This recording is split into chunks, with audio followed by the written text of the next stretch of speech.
Hi மக்களே, very happy morning. இன்றைக்கி என்னோடய எக்ஸசைஸ் வீடியோ தான் பார்க்க போகிறீங்க. நான் காலையில் ஒரு 5 o'clock எழுந்துச்சு எப்பயும் போல் எனக்கு தெரிஞ்ச எக்ஸசைஸு நான் ஒரு பாட்டுக்கு பண்ணிகிட்டு இருந்தேன், அவர் ஒரு பாட்டுக்கு வந்துட்டு இருந்துச்சு. சரின்னு சொல்லிட்டு இந்த எக்ஸசைஸ் ஒரு 100 வாட்டி பண்ணிவிட்டு அப்புறம் இப்படி ஒரு புஷ்அப் ஒரு 100 வாட்டி பண்ணேன். ஃபஸ்ட்டு நாள் பண்ணும்போது கொஞ்சம் லைட்டாக இருந்துச்சு, மறுநாள் நடக்கவே முடியல, அந்தளவுக்கு வலி இருந்துச்சு. ஆனாலும் நல்லா இருந்துச்சு. அந்த எக்ஸசைஸ் பண்ணி சொட்டிங் ஆகும்போது நல்லா ரெஃப்ரெஷ்ஷாக இருந்துச்சு.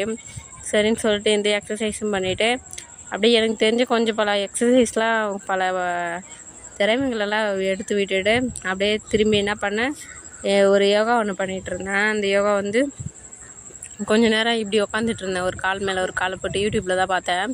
இது நிறையா பிசிஓடி பிவிசிஓஎஸ்க்கெல்லாம் ரொம்ப நல்லதுன்னு சொன்னாங்க, தைராய்டுக்கெலாம். அதனால் இப்படி ஸ்ட்ரைட்டாக காலை இப்படி போட்டு கொஞ்சம் ஒரு 10 minutes இப்படி உட்கார சொன்னாங்க. அப்படியே உட்காந்துட்டு பார்த்து எக்ஸசைஸ் முடிச்சிட்டேன். ஒரு 1 hour பண்ணேன் எக்ஸசைஸு.